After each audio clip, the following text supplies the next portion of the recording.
이제 100세가 될 때까지 할 수 있는 시술이 보톡스인데, 했을 때 뭔가 문제가 생길 수 있는 부위에 대해서는 원하신다고 하더라도 저희는 이제 보톡스 시술을 진행을 하진 않고, 제일 중요한 건 이런 부작용이 생겼을 때 그거를 교정을 해줄 수 있느냐 아니냐의 차이인 것 같아요. 원장님이 받으시면 독일 걸 쓰실 건가요? 국산 걸 쓰실 건가요? 저는 그거 맞죠.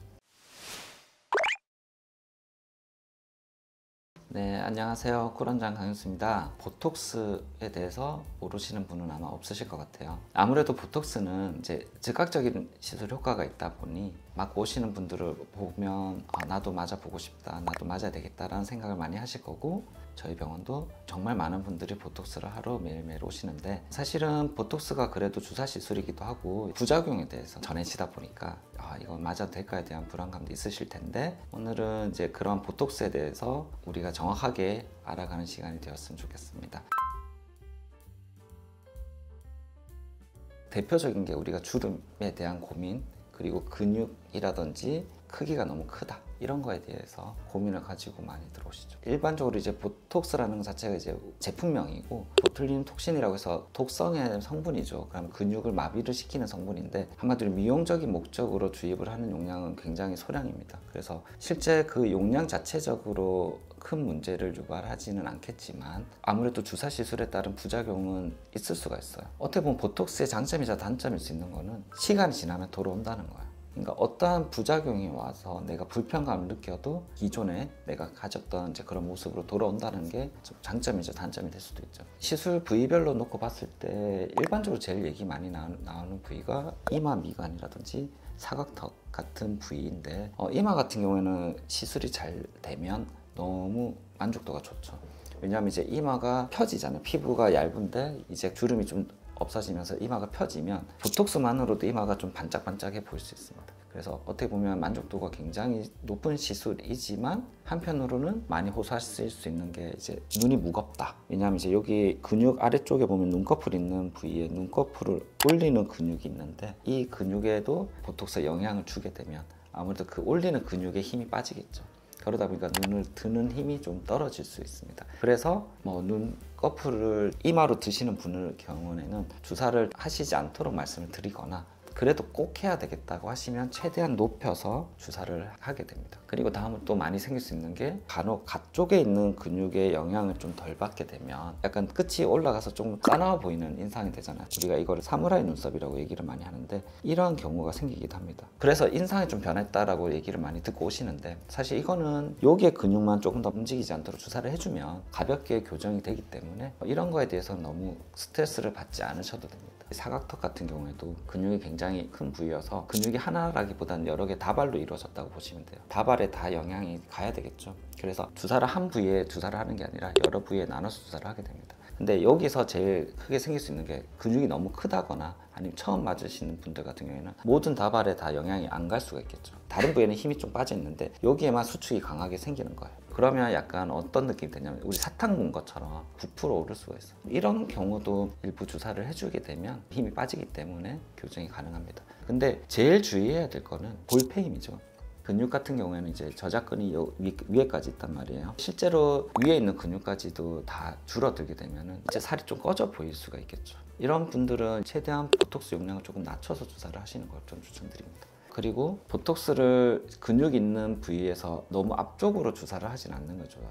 왜냐하면 여기 입꼬리를 당기는 근육이 우리 소근이라고 해서 여기 작은 근육이 있는데, 여기에 주사를 잘못 주사를 하게 되면은 당기는 힘이 빠지겠죠, 한쪽만. 그럼 다른 쪽에서는 이제 당기고 있는데 여기 당기지 못하는 거예요. 입 모양이 비대칭이 생기는 거죠. 그런 부분이 안 생길 수 있도록 너무 앞쪽으로 주사를 하지는 않도록 하시는 게 꼭 필요합니다. 그래서 사실 이런 경우가 생기면 좀 제일 힘들죠. 그래서 입 주변에 주사를 할 때는 굉장히 조심해야 돼요. 여기 우리 자갈턱이 하나 있거든요. 여기에도 입꼬리를 이제 내리는 근육에 영향을 줄 수가 있어서 약간 비대칭의 문제가 유발될 수 있기 때문에 대칭적으로 잘 주사를 하는 게 필요합니다. 여기도.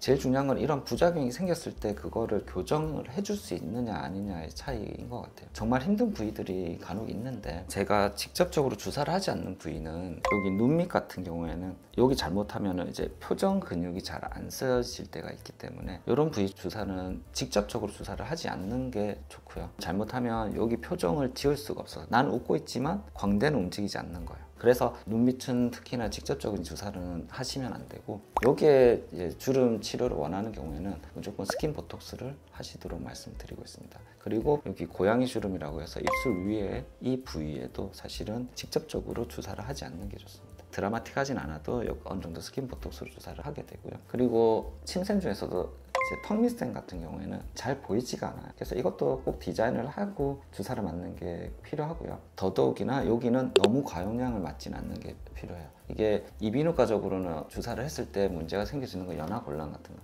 뭔가 삼키고 하는 힘이 문제가 생길 수 있습니다. 승모근이나 이런 근육도 미용적인 목적으로 주사를 하시는 분도 있고 통증 때문에 주사를 하시는 분들도 있거든요. 이제 그럴 때도 주사를 좀 주의해서 맞을 필요는 있어요. 왜냐하면 이제 너무 안쪽으로 맞게 되면 이제 목을 드는 근육이 안쪽에 있는데 이제 거기 영향을 주면 목 드는 게 불편해질 수도 있고, 어깨 관절을 쓰는 것 자체에서 힘이 많이 빠질 수 있기 때문에 그런 부분들도 꼭 주의해서 주사를 해야 되고, 직업적으로나 일적으로 해당 부위를 많이 써야 되는 분들이라면 꼭 말씀을 해주시는 게 필요합니다. 보톡스라는 것 자체가 굉장히 유용하기도 합니다.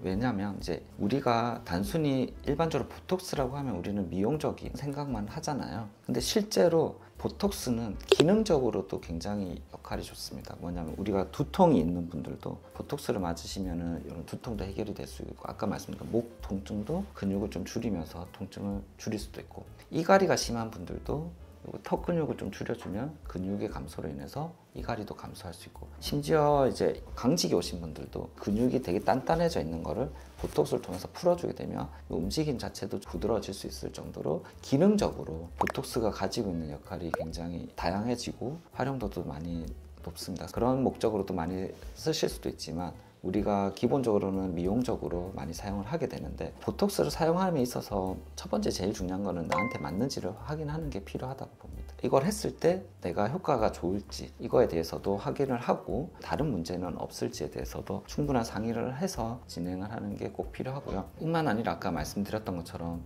보톡스를 정확하게 디자인을 해서 해당된 부위에 주사를 하고 적절한 용량을 사용을 하고, 혹시라도 생기는 부작용에 대해서 충분하게 설명을 해주는 그런 곳에서 꼭 주사를 하시기를 추천드리고, 문제가 생겼을 때 어떻게 해결을 해줄 수 있는지에 대해서도 충분히 상의가 되는 그런 곳에서 주사를 하시면 너무 좋을 것 같아요.